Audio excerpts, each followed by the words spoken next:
We need to move fast. Tinalo ng Toyota ang Suzuki sa kanilang bagong inilabas. At pwede ito maging malaking epekto sa mundo ng mga sasakyan. Pwede kang hindi maniwala, ngunit mukhang nakatakda itong itaas ang kompetensya sa panibagong antas. Kaya ano ang hatid ng game changer na ito? Ano ang kahulugan nito sa Suzuki?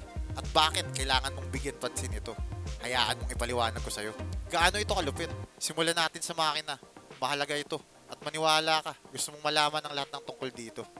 Kapag binuksan mo ang hood, sasalubungin ka ng 2 TRF engine. Ito ay hindi basta-basta na makina. Ito ay both maaasahang 4-cylinder na matagal nang nagsisilbing puso at kaluluwa sa iconic na Tacoma. Pinag-uusapan natin ang isang napakalakas na makina. 161 horsepower at 181 pound-feet ng torque. Pateka, ang compact na makinang ito, kahit nakalagay sa isang maliit na off-roader, ay tiyak na maaasahan ng lakas. Hindi na mahalaga kung mas gusto mo yung tactile feel ng traditional 6-speed manual o yung seamless glide ng 8-speed automatic transmission. Dadalhin ka nito kahit saan mo gusto pumunta. Ngayon, baka iniisip mo nakapalit ng lakas nito ang mababa na fuel efficiency, di ba? Teka, kahit na ganito kalakas ang makina nito, ang mabilis na off-roader na ito ay nasa 22 miles per gallon lupit, lang. Di ba? Ngayon paano kung may mabigat kang gamit na kailangan ilagay sa likod? Walang anuman, kayang hilahin ng maliit na halimaw na to ang hanggang 3,500 pounds nang di napapawisan. Sa simpleng salita, ang makina nito ang pinakapayak na power plant for the base model na nagbibigay ng tibay at dahilan upang ihalin tulad siya sa Tacoma, Prado at Hilux. Teka lang, ito mas mahalaga kaya makinig ka. Sa loob ng ilang panahon, may mga bulong-bulungan tungkol sa hybrid version nito. Hulaan mo, totoo ang mga balita. Ang mga paunang plano ay natapat sa ilang pagsubok nang makatagpo ang mga engineer ng emission issues. Ngunit ang Toyota bilang isang makabago at matatag na kumpanya, tinanggap ang pagsubok at binaliktad lang ang sitwasyon. Ang pinakabagong sensasyon mula sa Toyota ay ang iForce Max. Ang supercharged hybrid engine na ito ay nagiging usap-usapan dahil ito ay hango sa Tacoma playbook. Ano ba talaga ang nasa loob nito? Ito ay isang dynamic duo, isang 2.4-liter turbocharged na 4-cylinder engine na pinagsama sa isang electric motor at isang matibay na baterya. Magkasama silang gumawa ng 326 horsepower at nakakagulat na 465 pound-feet of torque. Ang ganda niyan! Ngunit paano naman ang tipid sa gas? Huwag mag-alala, swabe ang pagkaka-hybrid ng Toyota dito. Upang makamit ang 27 miles per gallon sa lungsod at 28 miles per gallon naman sa highway. Ngayon kahit yung TRF nahiya. Teka lang kasi ito pa nga. Ito ay may mas malakas na makina sa mas pinaliit at pinakompact na SUV. Hanggang saan ang limit? Sapat na ito upang magtaka ka kung ang bagong SUV na ito ay pwede mo talagang itapat sa Suzuki Jimny. Ngayon, alam ko ang mga tanong nyo. Hindi ba't magkaiba ang mga sasakyan na yun? Oo, tama ka sa isang antas. Pero maging totoo din tayo. Hindi lang basta nakikipagkompetensya ang Toyota dito.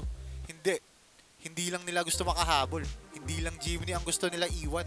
Gusto nila talunin ang lahat ng kompetensya. Hindi naman sa pinangungunahan ko. Ngunit mukhang itong iForce Max powered SUV ay hindi basta-basta. Oo, wala pa tayong lahat ng detalye kasi hindi pa naman talaga siya lumalabas. Ngunit base sa mga specs, sapat na ito upang ma-excite ang kahit sinong mahilig sa kotse. Isipin mo ang kilig ng masakyan ng bagong SUV na ito. Napaka-exciting niya. Ngayon, paano naman ang kakayahan nito sa off-road? Hayaan yung ipaliwanag ko. Ngunit bago natin pag-usapan, baka naman pwede pa like and subscribe. Kakayahang pang off-road. Pagdating dito, ang lakas lang ay kulang. Dito na pumapasok ang full-time 4-wheel drive system sa eksena. At sabihin ko na sa iyo, dito ka na talaga mapapabilib. Ito ay nagtutulungan ng maayos sa parehong center at rear locking differentials upang magbigay ng isang malupit na traction at control na di mo basta mahanap sa ibang sasakyan. Ngunit teka lang, pumunta tayo sa tunay na lupit nito na tungkol sa off-road. Isipin mo ito bilang isang maingat na na-calibrate na hanay ng mga anggulo na ginawa ng mga tunay na dalubhasa upang gawing epektibo sa mga lubak. Pinag-uusapan natin dito ang mga nakamamanghang specs. Isang nakakabilang approach angle na 32 degrees, isang breakover angle na 25 degrees, at isang departure angle na 22 degrees. Ang mga numbers na ito ay nangangahulugang ang SUV na ito ay kayang umakyat sa mga incline at mababatong bundok. Ang Mini Land Cruiser ay talagang dinisenyo upang dumaan sa mga pinakamataas na tanawin. Panoorin mo na lang kung paano talaga nito talunin ang mga kompetensya. Ngayon siguro, iniisip mo, just another off-road warrior lang to, di ba? Well, huwag mo munang isipin yan dahil nandito ako upang sabihin na hindi yan totoo. Ang Mini Land Cruiser ay designed to be versatile at madaming gamit, hindi lang para sa mga off-road enthusiast. Oo, kaya nitong makipagsabayan sa Suzuki Jimny at Ford Bronco, ngunit ang SUV na ito ay nag-aalok ng higit pa sa kakayahang mag-navigate sa mga landas ng kagubatan. Nagpatuloy ang Toyota na lumikha ng isang natatanging atake na ginagawang tunay na jack of all trades ang Mini Land Cruiser. At maniwala ka, gusto mong madinig ang lahat ng ito. Ngayon, pag-usapan natin kung paano ang compact na dynamo na ito ay madadalian mula sa mga lubak ng bundok hanggang everyday driving. Mabilis na pag-ikot ng manibela at magaan na paghawak. Kaya nitong magmaneho ng mabilis sa mga kalye ng lungsod habang ganun din sa mga lubak ng daan. Mapapalingon ng mga tao pag pumasok ka sa matao na parking tapos maglalakbay ka sa weekends nang walang kaabala-abala. Oo, yan ang versatility nito. Napakaganda din ng mga tech features nito. Hindi lang to basta sasakyan. Isa itong high-tech command center na ginawa upang panatilihing konektado saan ka man dalhin ng daan. Sa isang intuitive na sistema ng infotainment na napaka-easy gamitin, madali mong ma-access ang navigation, music at kahit live traffic. At hindi komplikado ang controls. Lahat ay dinisenyo upang matiyak na makakapag-focus ka pa din sa pinakamahalaga, ang pagmamaneho. Hindi dapat kailangan mag-compromise, lalo na sa comfort. Makikita mo na ang Mini Land Cruiser ay hindi din nagkukulang sa detalye. Malambot ang upuan at hindi lang basta elegante. Maganda sa mga mahabang biyahe kung papunta ka man sa kagubatan o simpleng nagmamaneho sa bayan. Sa mga adjustable na setting na tumutugon sa iyong mga kagustuhan, akala mo nakabalot ka sa isang kukun habang naglalakbay. Ngayon pag-usapan natin kung magkano ang magiging gastos. Magkano? Ang Toyota ay may mataas na layunin. Nagtatangkang lumikha ng natatanging puwang sa kanilang iconic na hanay ng mga legendary models at sa paggawa nito, nagbubukas ng daan patungo sa kasaysayan sa industriya ng sasakyan. Usapang innovation at performance, ang kapanapanabik sa bagong sasakyan na ito ay nagiging usap-usapan. At ayon sa Best Car, ito ay magsisimula sa $19,000 to $24,000. Ngayon nadidinig ko ang mga bulungan nyo. Okay, andito na naman tayo sa mga dealer games at mga surprise hidden fees. But sandali lang, dahil sa kabila ng anumang potential na additional, masasabi mo na ang total ay nasa gitna ng $30,000 to $40,000. Upang talagang mapaliwanag ito, tingnan natin ang kasalukuyang market landscape. Ang Toyota 4Runner, isang magandang off-roader to its own right, ay may panimulang presyo na humigit kumulang $40,000 at madaling umabot ng higit $50,000 kapag nilagyan mo ito ng lahat ng dagdag na kagamitan. Ngunit ito ang kicker, ang bagong modelong ito ay maingat na inilagay sa ilalim ng threshold na iyon. Nakikipagsabayan sa mga malalaking pangalan habang pinapanatili ang halaga sa isang saturated na market. Huwag nating kalimutan ang Suzuki Jimny na iyon ay ang kaakit-akit, maliit na off-road dynamo na nahuli ang puso ng kadamihan. Sa mga market kung saan ito ay opisyal na available tulad ng Australia, nagsisimula ito humigit kumulang $30,490. Tumataas pa mula doon.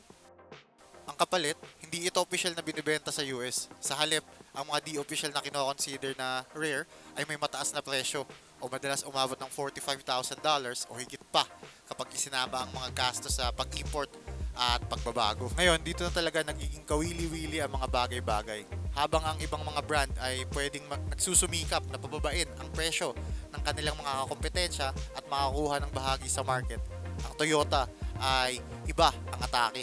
Hindi lang sila naglalaro ng mga numbers, aktibo din nilang hinahamon ang kanilang mga kompetensya sa pamamagitan ng pagpapakilala ng mga makabagong solusyon na umaakit sa market. Nagmukhang may lihim silang sandata na nakatago, handa silang lumaban. Ang nagpapatingkad dito ay tila masusing chinek ng Toyota ang competitive look at natukoy ang mga pangunahing pagkakataon.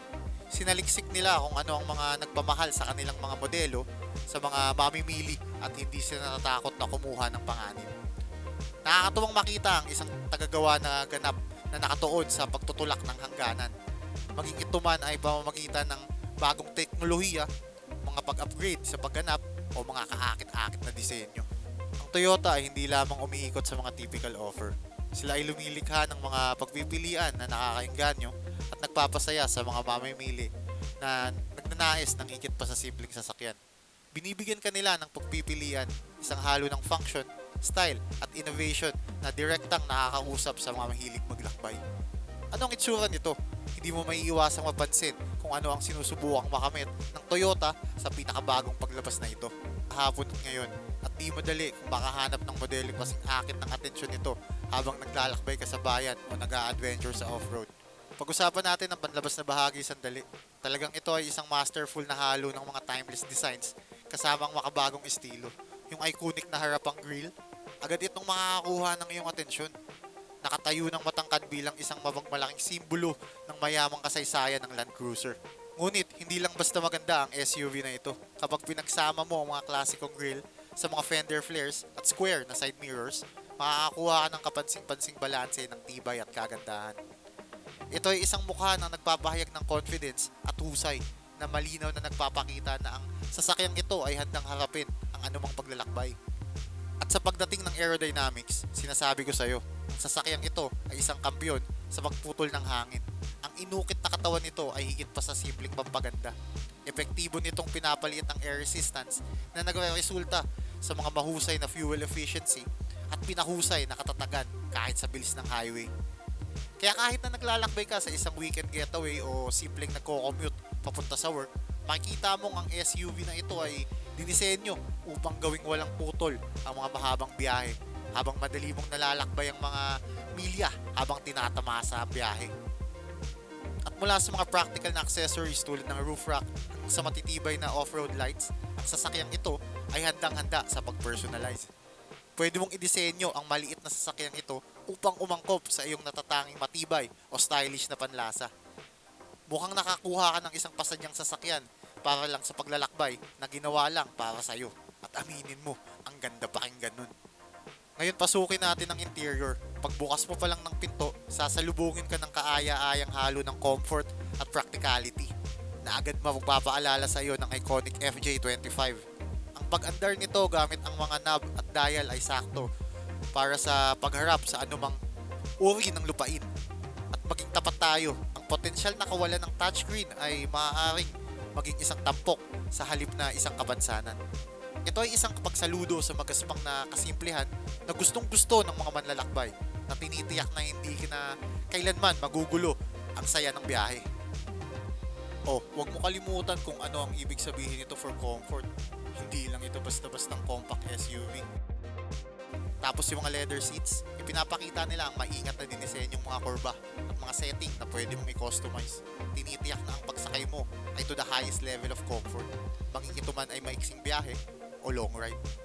At paano naman ang navigation? Well, naisip din nila yun. Isang integrated navigation system ang pwede mong pagkatiwalaan habang bumabiyahe na magbibigay ng malinaw na direction na pananatiliin kang nasa tamang landas at walang hassle sa tuwing magmamaneho ka. Bukod pa dito, ang makabagong infotainment system ay nagsisilbing portal sa connection at aliw. Lahat ito ay dinisenyo upang mapadali ang biyahe mo. Kung ikaw man ay pa-weekend getaway sa kalikasan o simpleng tinatapos ang iyong mga pang-daily gawain, ang SUV na ito ay isang makamanghamanghang halimbawa ng matalinong solusyon sa pagkakagawa. Makikita mo ang compartment na madaling ayusin upang maayos na mailagay ang lahat mula sa grocery hanggang sa kagamitan sa camping. At maniwala ka man o hindi, sa kabila ng compact na sukat nito, ang SUV na ito ay napakaluwag at kaya magsakay hanggang 5. Ang maingat na disenyo na ito ay perfect kasama sa mga biyahe ng pamilya at mga outing kasama ang mga kaibigan. Mga hamon, ang Toyota ay nakabuo ng isang reputasyon sa paggawa ng mga sasakyang halos hindi masisira. Ngunit pagdating sa kakayahan ng mini Land Cruiser sa off-road, mayroon pa din isang tiyak na tanong na pumapalibot sa kanyang pagganap. Ang malaking katanungan, kaya bang labanan ng compact na halimaw na ito ang magaspang at masalimuot na mga daan nang may parehong hindi matitinag na kumpiyansa tulad ng mas malaking utol nito, ang full-size Land Cruiser. Yan ay isang palaisipan na tanging sa paglipas ng panahon at sa pamamagitan ng challenges sa totoong mundo lang masasagot. Ngunit ito ang nakakagulat, isang bagay ang tiyak pagdating sa kausayan sa pagkaka-engineer. Ang Toyota ay palaging maaasahan, walang duda dyan. Ngayon alam ko ang mga tanong nyo. Sa Toyota, kasama ang malupit na lineage ng Land Cruiser at ang pagka-premium nito, madami sa inyo ang malamang nag-iisip na magiging mahal ito, lalo na pag dinagdag mo yung mga accessories. At sa totoo lang, di ko naman kayo masisisi. Ngunit hayaan mong ipaliwanag ko ang sitwasyon. Sige, baka mas sumakit ng kaunti ang bulsa mo compared sa Suzuki Jimny. Ngunit maniwala ka sa akin kapag sinabi ko na ang Mini Land Cruiser ay may mga credential upang ipaliwanag din ang presyo nito. Makikita mo, hindi ka lang basta bumibili ng makintab na panlabas. Nag-i-invest ka din sa walang kapantay na husay sa engineering ng Toyota at sa mayaman na kasaysayan na kinakatawan ng brand na Land Cruiser. It's like nakakuha ka ng first class ticket papunta sa langit ng off-road, mga kaibigan. Magpakatotoo tayo sa pagsusumikap na mapanatili ang matibay at go anywhere na katangian na gusto ng mga tagahanga ng Land Cruiser. Pwedeng kailangan ng Toyota na gumawa ng ilang sakripisyo, particular pagdating sa cabin space. Sa huli, ang paglalagay ng lahat ng solid na engineering sa isang compact na sasakyan ay hindi madali. At aminin na natin, nabubuhay tayo sa panahon kung saan tila bawat kotse ay puno ng pinakabagong gadget at teknolohiya. Kaya nandito ang isang idea. Pwedeng magdulot ng konting backlash ang Mini Land Cruiser sa pamagitan ng pagbawas sa digital na teknolohiya na naging laganap sa mundo ng mga sasakyan ngayon. At talakayin natin ang mas malalim kung anong naiiba sa sasakyan na to. Ang disenyo ng Mini Land Cruiser ay nakahanda upang pahintulutan ng daanan ng malawak na kalikasan. Sa isang matibay na suspension at maaasahang drivetrain, ang SUV na ito ay dinisenyo upang mag-navigate mula sa buhangin ng dalampasigan hanggang sa mabatong bundok. Umaangkop sa lahat tulad ng isang kamilyon sa gubat. Kaya hindi lang ito isang maliit na truck na pamilyar ang pangalan, ito ay isang kamanghamanghang sasakyan na kayang makipaglaban. At dito, lumalabas ang kahusayan ng pagkaka-engineer, reliability. Maaasahan mo na kapag sinalpak mo ang susi sa halimaw na ito. Handa itong magbigay ng talagang performance na sadyang tumutugon sa record ng matibay na Toyota. Kung ikaw ay maglalakbay papunta sa isang weekend getaway o maghahanap lang ng mapagkakatiwalaang kasama sa bawat araw, handang-handa na ang Mini Land Cruiser upang samahan ka. Kaya himayin pa natin to. Sa lumalaking pag-uso ng mga SUV at crossover, nakikita natin ang mas madaming sasakyan na sumusubok na samantalahin ang off-road lifestyle. Gayunpaman, kakaunti lamang ang nakakatapat sa kasaysayan ng kahusayan ng Toyota. Ang pangalan ng Land Cruiser ay kasing kahulugan ng kalidad at kakayahan na nagdadagdag ng isang antas ng inaasahang bagong compact na modelong ito. Talagang umaasa ang Toyota sa kanilang pamana, ngunit nagdadala din sila ng pagbabago. Isang bagay na pwede talakayin natin kung paano ito nakatayo laban sa mga kompetensya. Tuklasin natin ang mundo ng mga compact SUV sa pamamagitan ng pagtingin sa Suzuki Jimny, ang maalamat na subcompact SUV na pumukaw sa puso ng kahit sinong manlalakbay at nakakuha ng madaming fans. Ang halimaw na ito ay kasing sabik at tibay ng isang maliit na terrier, laging handang tumalon sa mga bato at masigasig na sakupin ang mga hindi pa natutuklasang lugar sa kalikasan. Ang kahon na disenyo nito ay sakto para sa wheelbase na ginagawang ganap na dalubhasa na pag-navigate sa masisikip na espasyo at pagsiksik sa mga lugar na nagagawa ng mas malalaking sasakyan. Bukod pa dito, ang magaan na disenyo nito ay nagdudulot sa talagang kahanga-hangang fuel efficiency. Sino ba naman ang ayaw umapak ng mga skonti sa gasolina, di ba? But teka, huwag ka basta magpaakit sa panlabas na kanyoan. Ang walang laman na interior ng Jimny ay magiging masikip dun sa mga mas matatangkad na sakay. At pagdating sa kalsada, pwede ito maging jumpy ng kaunti. Swabe nga yung biyahe, masaya. Ngunit yun ay dahil hindi ganun kalambot yung upuan. Ngayon pagdating sa paggadlang sa estilo, may mga estilo din ng Mini Land Cruiser. Ewan ko sa'yo, ngunit excited na ako. At binibilang ko na ang mga araw hanggang ilabas ang bad boy na ito. Ang Jimny ay siguradong magkakaroon ng seryosong kompetisyon. Susunod sa listahan, mayroon tayong Ford Bronco Sport, isang American Challenger na nagdadala ng pinaghalong lakas at alindog. Batay sa same platform ng Ford Escape, ipinapakita ng Bronco Sport ang isang komportableng cabin na puno ng makabagong teknolohiya at pagpipilian sa pagitan ng mga fuel efficiency o mga turbocharged na tiyak mong magugustuhan. Nagbibigay ito ng balanse sa pagitan ng off-road at everyday use na ginagawang pagpilian para sa mga nagnanais maglakbay sa weekend nang hindi isasakripisyo ang kaginhawaan. Gayunpaman, tandaan ng mga malaking sukat na ito ay compared sa Jimny at Mini Land Cruiser ay hindi maaaring magpahiwatig na medyo hindi ito kasing liksi kapag nag-navigate sa mga makikitid na daanan. Ngayon huwag kalimutan ng iconic Jeep Wrangler Renegade. Ang pangalan na ito ay kasing kahulugan ng tibay at kakayahan makipagsabayan sa off-road na galit. Sa mga legendary na 4x4 system ng Jeep at sapat na ground clearance, handa na ang maliit na ito na harapin ang kahit anong lubaks na ipatok sa kanya. Dagdag pa, mayroon itong retro-inspired na disenyo na tiyak makakakuha ng atensyon saan ka man magpunta. Gayunpaman, kailangan kong ipunto na ang kalidad ng loob ng Renegade ay pwede magmukhang medyo mura compared sa ilang mga kompetensya. At ang kanyang ekonomiya sa gasolina ay maaaring hindi magustuhan ng mga eco-conscious na manlalakbay. Isipin mo ang isang nakaistilong matatag na bulldog, matibay at may kakayahan, ngunit baka medyo uhaw pagdating sa gasolina. Kaya paano nga ba pumapasok ang mini Land Cruiser sa all-terrain showdown na ito? Kung itatanong mo, itinayo sa parehong matibay na body-on-frame platform ng kanyang maalamat at nakakatandang kuya ang Land Cruiser. Maaari mong asahan na pambihirang tibay at kakayahan sa off-road na nakapaloob sa compact na package na ito. Ang matibay na reputasyon ng Toyota sa paggawa ng mga sasakyan na kayang harapin ang malupit na kalikasan ay nagdadagdag ng karangalan sa Land Cruiser. Malaki ang posibilidad na mamana nito ang lahat ng DNA na ginagawang kaakit-akit na pagpilian sa mga naghahanap ng kasama sa paglalakbay. Gayunpaman, huwag nating kalimutan ang potensyal na pitfall na ito. Isang premium na presyo na maaaring may kasama, magkompromiso sa espasyo ng cabin.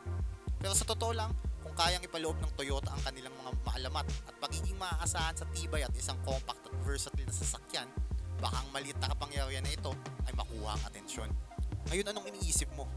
Ang mini Land Cruiser ay papasok sa isang masikip na arena kasama ang mga tulad ng Bronco Sport at Wrangler Renegade na magpapakita ng kanilang mga kakayahan sa off-road. Pero dito na papasok ang kutob ko. May kutob ako na ang maliit na Toyota na ito ay may ilang sekreto, handang magpahanga at magbigay ng impresyon. Marahil ito ang kalidad ng pagkakagawa kung saan kilala din ng Toyota. Pwede na ito ang maalamat na pedigree ng Land Cruiser na nagtatangi kumpara sa iba.